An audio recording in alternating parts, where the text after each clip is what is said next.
Welcome to Ask the Latina.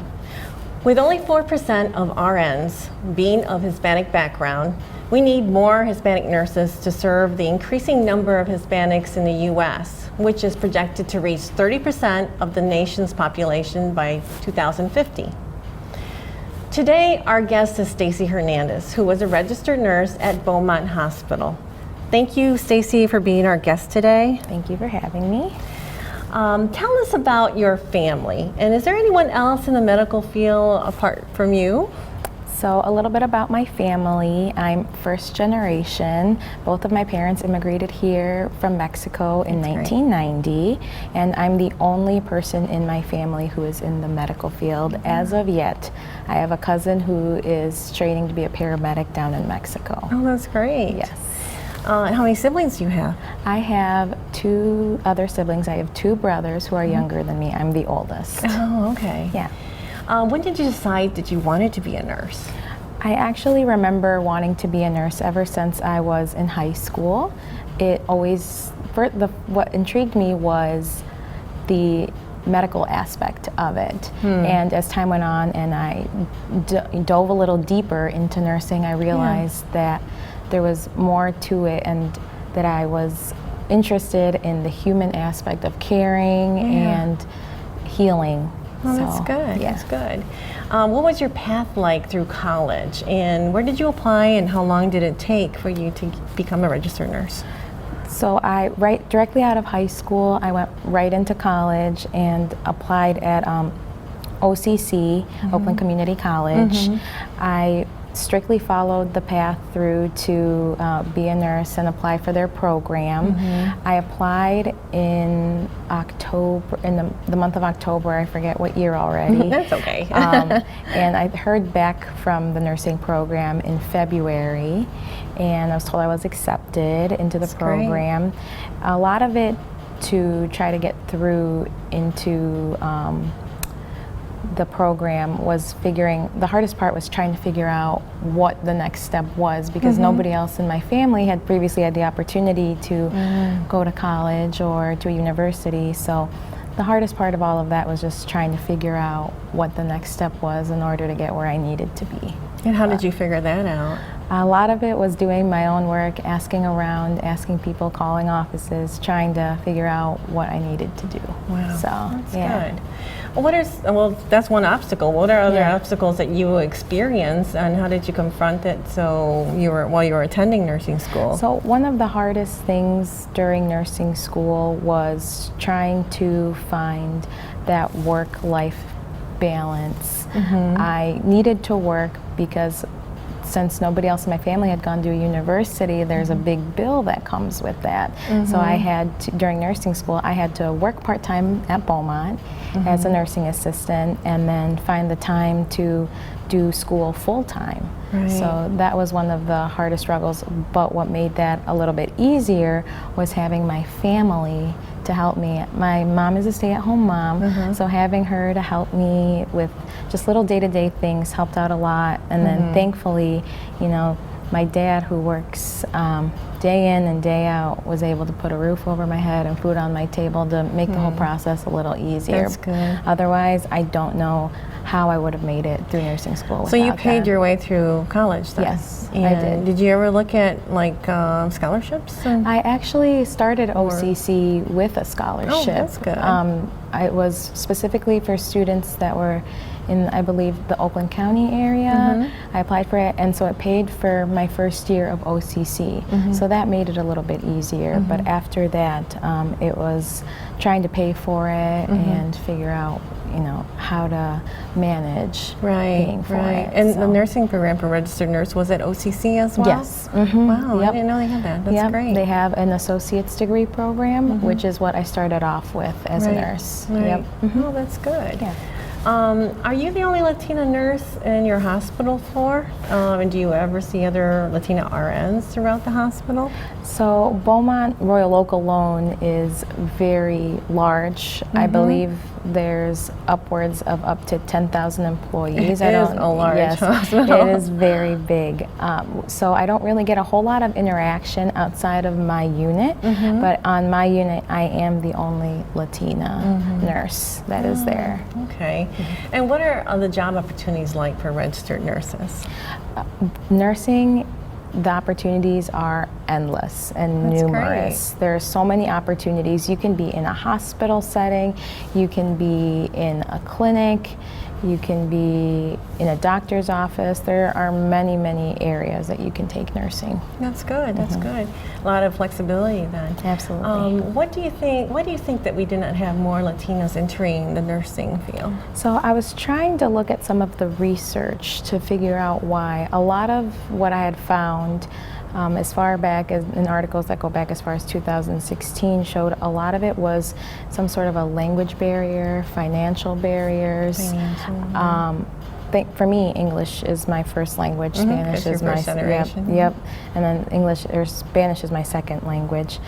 So I can only imagine if Spanish is your first language, how that might be a barrier. Financially, like I said, since it seems like a lot of us are just now getting into universities, it makes it a little more difficult to pay for it. It's hard to find where you can, financial help is something I think in our Latino community we don't really get anybody to give us a grasp of where to find it easier. You really struggle with that. I know I paid my way through college. Yes. I never thought about applying for financial aid or looking for scholarships. Right. I just, went ahead and paid through. When you're the first person to try to get through something, it makes it a little more difficult, which is why I would always try to help my brothers who were younger than me, try to guide their way in order to make it a little bit easier for them since I didn't have that kind of guidance. And that's why we have the show. Yes. So you can guide someone else. Yeah. In some locations, bilingual registered nurses are in high demand. Some bilingual registered nurses earn salaries that are slightly higher than their non-bilingual colleagues. How has being bilingual helped you professionally and with caring for Spanish preferred speaking patients? I feel I'm very happy when I get to use my Spanish at work. A lot of times, a lot of the patients that come in who speak Spanish are actually people who would never end up there without an injury. Since with orthopedics, a lot of it is just trauma. Even though they might speak both English and Spanish, the medical terminology when it comes to in English, even for an English speaker, might be difficult to understand. Imagine for somebody who might only speak Spanish. It's very scary and difficult. And a lot of times when I've gone into patients' rooms who speak Spanish, it's almost like a sigh of relief for them to see that there's somebody else there that they can connect to a little better or can understand a little better. So that to me it's very rewarding to be able to bring that to the patients. A year ago, I had a bad fall from a ladder that shattered my tibia bone. And I underwent 3 surgeries, and I was in the hospital for almost 3 weeks. Stacey was my nurse on one of those days. And my mom was a registered nurse, and she worked primarily in labor and delivery, and some years in operating room. I imagine that every area or unit has a slightly different experience. So what's a typical day for a registered nurse in orthopedics? So typically I start off my day by getting to know my patients, seeing what their plan for the day is, whether it's going home or something as simple as being able to walk to the bathroom. And from there, I try to medicate them, get them ready for physical and occupational therapy, as you know, that is a big part of recovering from an orthopedic surgery. Yes. And then, some go home, and then usually by the mid to late afternoon, I'm getting new orthopedic surgery patients. So day in and day out's constant. What is their goal for today? Managing pain along the way, and that seems to be. Yeah, and I remember I had different nurses, so I wasn't always having you, but then they all kind of reported to each other, I guess. So that was a big deal, and helping the doctor when he came to of course change the dressing on my leg. Yes. So do you have plans? Do you have plans for expanding in your career as a registered nurse, change to a different area within the hospital, or take special ed classes, or what are your plans? So some of the plans that I have are to try to find a specialty that I'm very passionate about. Another thing that I would like to do is further my education with a master's degree in nursing education, possibly to be a clinical nurse specialist, or also obtaining my advanced cardiac life support, which great. I will need in order to move on to the next job that I've just accepted. Oh, and where is that? Where are you moving to? I will be working at the Michigan Institute of Neurological Disorders. Wow, that's great. And I will be working there in their infusion center to help with multiple sclerosis patients. As you know, it's a very devastating disease. And I will be assisting with infusions of medications in order to help them heal and feel better. There's so much more that they do there, but that's just like the quick synopsis of what they do. Oh, that's interesting. I'll be moving around in the next few weeks here. Wow. So new experiences to come. Yeah, so it's exciting because then you're going to get to have other skills as well. Absolutely. And you apply what you've learned, and having a master's degree.